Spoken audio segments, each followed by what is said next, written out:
thank you so much for being here on my YouTube channel. This is really exciting. It's the first time that I've ever actually sat down and done long form content. Like usually I'm doing some little silly dance or I'm traveling and like it's a fantastic picture of a summary of my adventures. But this is actually quite nerve-wracking. Sitting here talking to you guys, real feels and everything. I'm like, ooh, but it's going to be okay. It's going to be okay. I do stream over on Kick, but I think that's kind of like different because that, you know, anything goes. If I fall off my chair, whatever, it's good content. But here I feel like when it's recorded content that's going to go out, it needs to be like fine-tuned. It needs to be like the icing on the top of this beautiful cake that I'm making right now. Cake?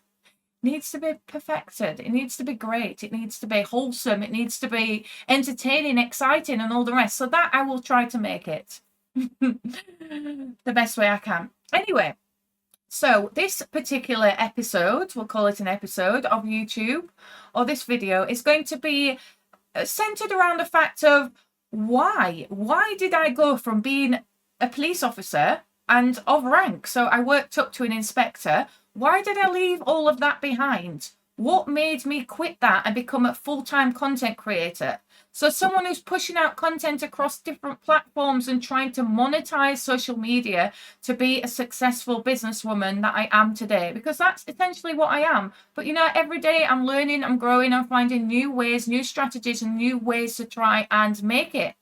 We all are out there trying to do our best. So if you can take some inspiration, some hope from what I'm about to tell you about how I did it and what I went through and everything else, and if how I can overcome such an horrendous time that I had whilst I was in the police and the bullying and the harassment that I was subject to, if I can do it, maybe I can give you guys a glimmer of hope that you don't have to stick in that dead-end job. You don't have to stick in that relationship where you're not wanted, where you're not loved, where you're not treated adequately or correctly.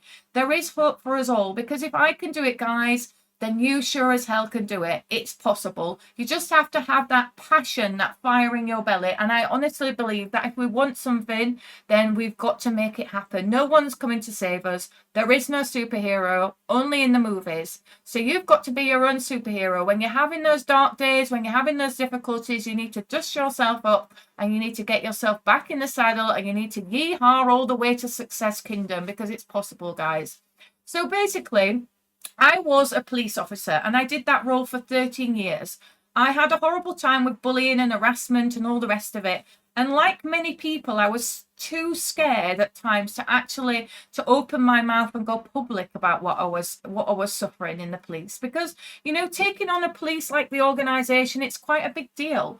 And you know what? I was earning a wage, a salary, and quite a good one, obviously working up the ranks. And so I was too scared, you know, if I didn't just get on with it and put up with it, shut up and put up, as they say, then how would I pay my bills? You know, how would I feed my little one? I had my little boy at the time, and how would I pay the bills? How would I feed him? How would I pay my mortgage and all the rest? So we get stuck into a situation where we put up with people treating us unfairly because we're too worried about how we will make ends meet. And this is just my message to say that, you know, at some point we have to just be like, I can't deal with this anymore. It put me in a very dark and difficult place. It made me suffer with anxiety and depression. I never had issues with mental health before that time. And it's just a shame that it got to that. And I allowed myself, if I could take a step back in time, I would be like, no way, Leah, you putting up with this. I would have stood up for myself a lot sooner than I did, because I allowed myself to get into that dark place because I was too worried about consequences. So I started off in the police, having come from university with a degree in criminology and forensic science. So I have a Bachelor of Science degree. I wanted to be a scenes of crime officer. That's what I really wanted to do. But then halfway through my degree, they changed it. So you didn't actually need a degree in it to actually go into that occupation. You could simply join and have GCSEs, and then it was on-the-job training, sort of like an apprentice scheme, where you could be trained on job. But the problem was they were paying £12,000 a year. And I was like, damn, I've got more than £12,000 worth of student debt from my degree. So there's no way I can do that.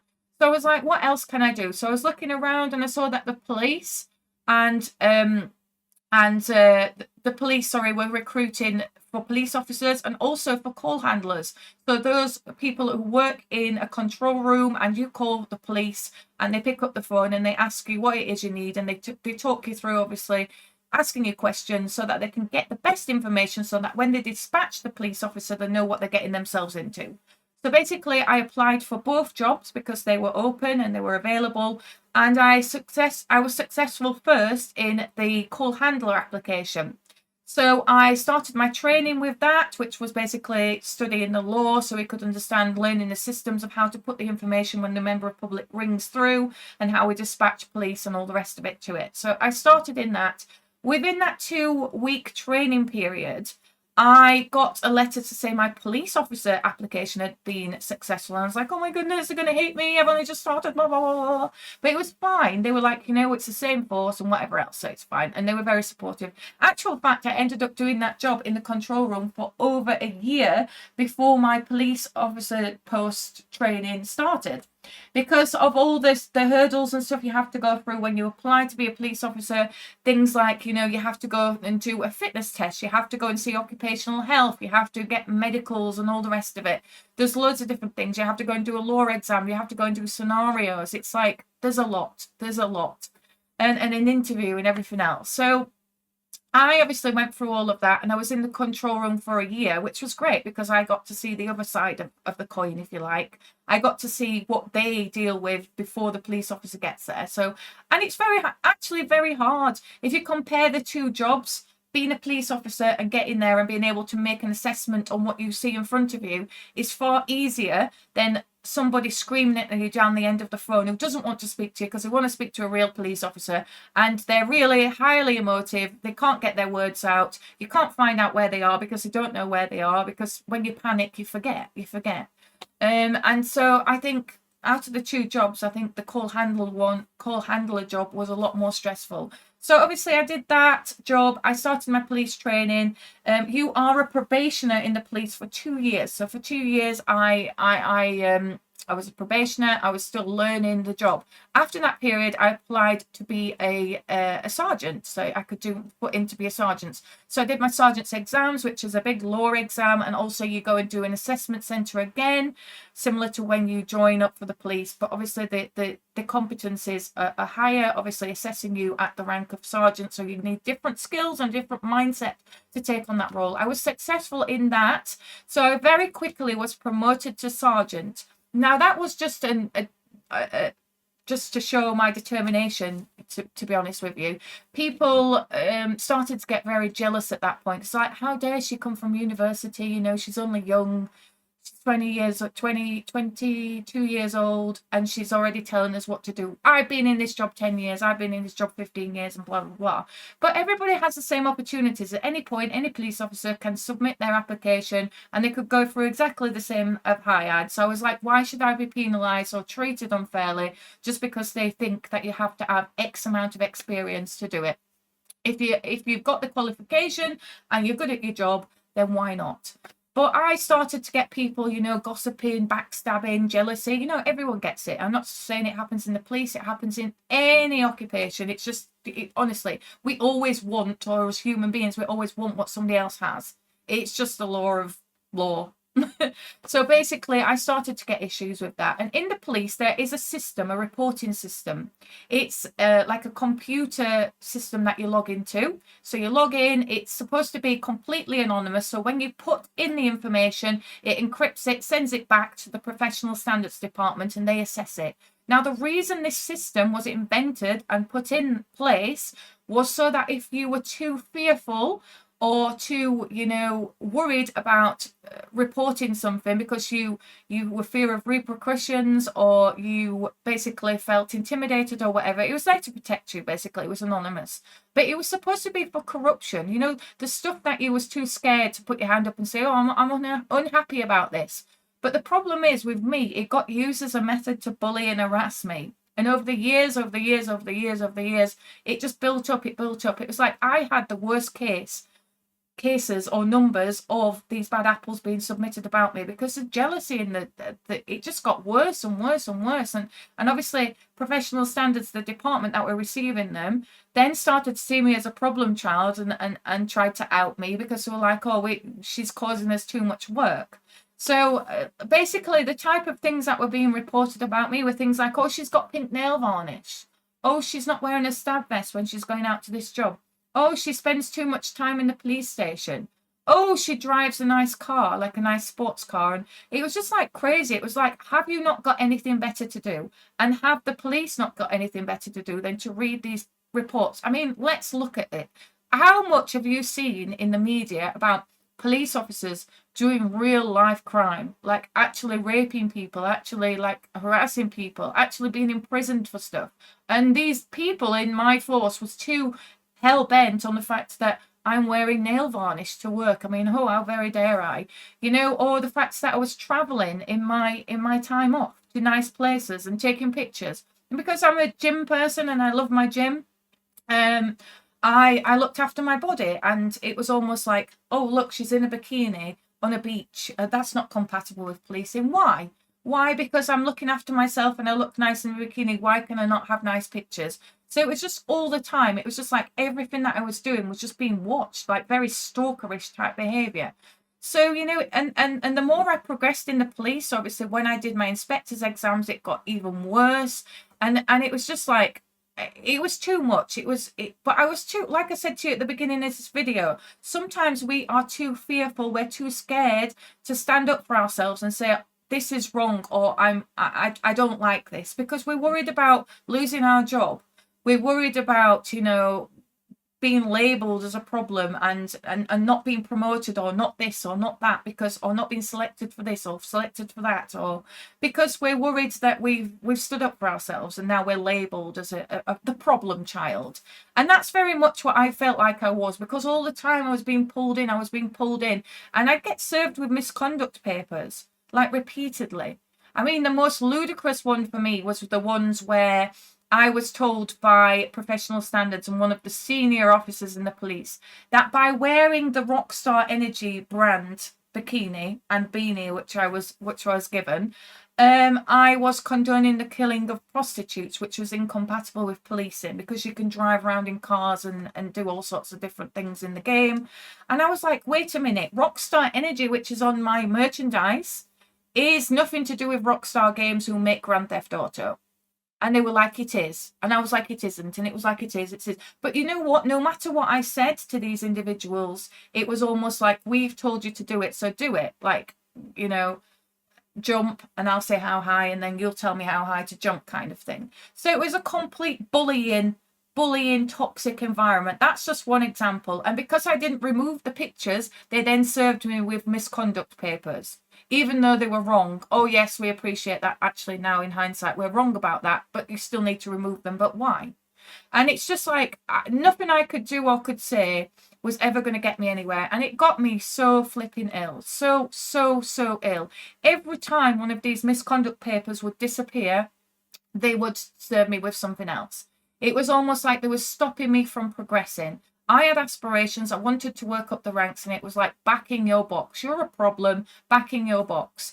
And, you know, I honestly believe that if you're right about something, or you feel that you are right or whatever, then you should stand up for yourselves. And that's what I tried to do, because I didn't roll over and I didn't say, you know what, I'm sorry, you're right, I'm wrong.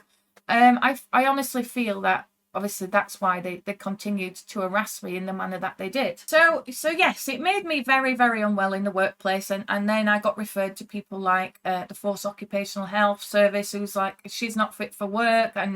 And then I used to get harassed when I wasn't at work, saying that I was doing this and this while I wasn't at work. And I'm like, you know, nothing I could do. There would be cops driving past my house, or, you know, like spying on me and stuff like that. And I'm like, this is really toxic. You know, I was really unwell. I was having dark thoughts. I was like, I just don't want to exist anymore.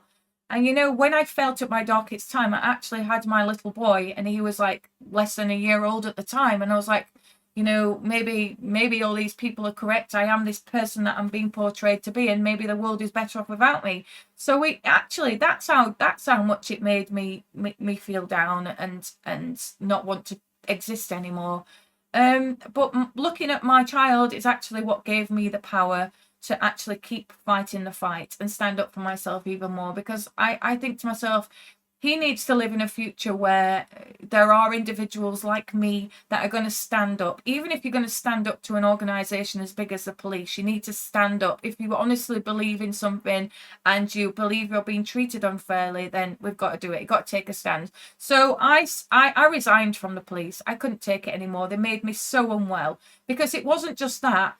Because my colleagues were keeping reporting me all the time through this bad apple system, they actually went to the media, and exposed me. Like, this is her social media, this is what she's posting, she's traveling the world at the taxpayer's expense, because we're trying to make out that whilst I was off sick, which I was made to do by occupational health, that I was traveling the world, living this extravagant lifestyle.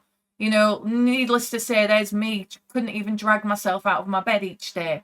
But they were painting out this picture. So they went to the media, and the media started, writing these articles. And they weren't just local articles, they went worldwide. So they were being in every country that you can imagine. There was articles about me in languages, of every language, in every place, in every part of the world. And, imagine how you would feel waking up to reading that. And then a week later, it all started again, because then obviously I was then portrayed as this person who was streaming on Twitch, which I did whilst I was in the police, playing games in my underwear for cash. So they're trying to make me out that I was hustling money on. I mean, if you'd have done that on Twitch back in 2018, you would have got banned quicker than anything. And the reason they were saying that is because, like, I had a top on, and then underneath there was a bit of lace coming through from my bra. So obviously they were trying to say that I was doing it in my underwear. But this is the thing, the media want to cause the hype, don't they? They want to get people in. They want to suck people into a juicy story. And it wouldn't be juicy if the Leeway's just sitting there in a summer dress playing Fortnite and getting subscribers. I mean, that's not a story, is it?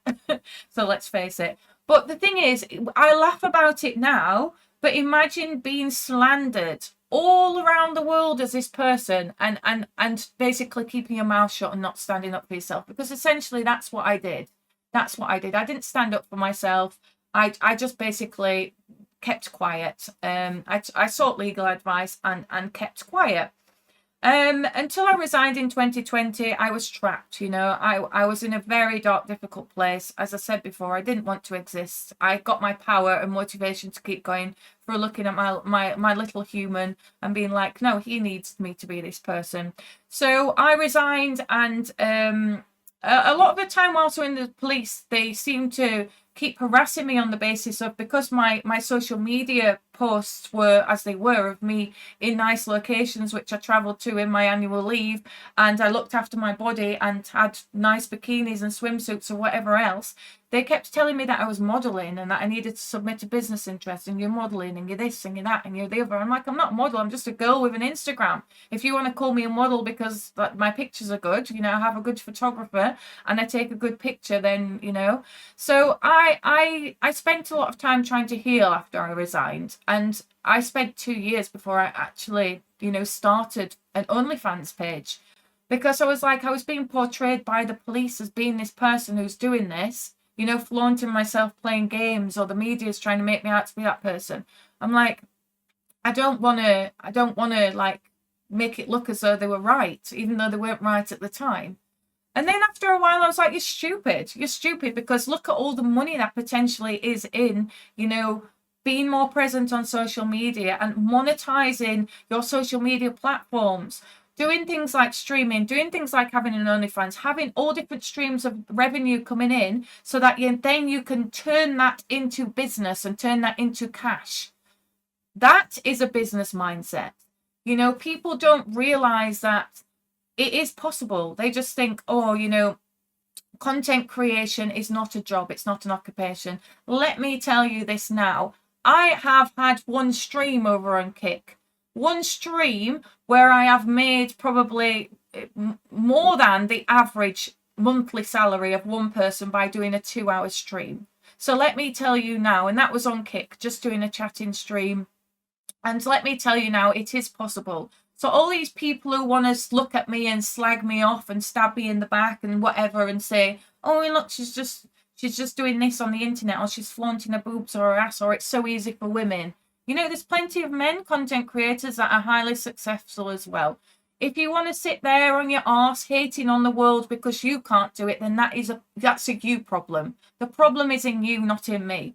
I am an entrepreneur. I am always looking for new ways to make money. And if that is different streams of income coming in from different places to enable me to have a successful and comfortable life and future for my children, then I'm going to do it. I'm going to do it, and no one's going to stop me, because there is no one now on my back all the time and trying to attack me and trying to bring me down. They come into my stream, they try and troll me and call me names and whatever else. But you know what? I've been called worse things when I was a police officer than anything someone's going to throw at me in a stream. Can you imagine being a cop and all the things that I was called? It matters not to me when people try and troll me. It's not nice, don't get me wrong, and I actually feel sorry for these people, because I think they probably don't have anything better to do with their time than to come in, and obviously they're adding to my viewers, they're adding to my engagement on my streams and stuff like that. So, you know, whatever. But it's not nice to see, but you know, they are what they are. So at the end of the day, my point here lies with the fact that I went from a very highly toxic workplace. You could apply this principle to your workplace. It might not be as toxic as that, but you know, we all have. I could go into another job tomorrow and have similar issues or issues. We all have issues in the workplace.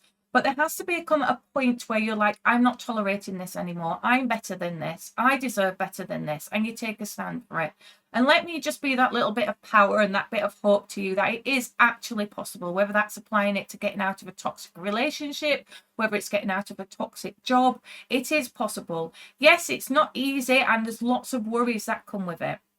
Worries about finances, how you'll make ends meet. But I honestly believe where there's a will, there's a way, you know, and I have successfully been able to turn around a very, very dark and dismal situation to business. You know, I have multiple streams of income coming in from different places, and I'm now able to get up when I choose to get up. Actually, no, I'm ruled by my children. So when my children tell me to get up, I get up. But I can choose when to eat my breakfast. I can choose what time my lunch hour is. I can choose what time I shut off for the day. I can choose what time I start my live stream. I can choose what time I want to push things out on OnlyFans or push things out on my other social media channels. I am the boss of me. And what better power and what better big fingers up to those who try to bring me down. So the fact of the matter remains that, you know, essentially at some point you're going to have to make a decision that you don't want to stand for it anymore. And you can. I believe in you. Go get it. Let's all be successful together. I hope that you've enjoyed this first video, and hopefully it's just one of many to come. And if you've got any ideas or suggestions, you know, drop the comments below, and make sure you're following me as well. Make sure and give a thumbs up to the video. Love you. Bye.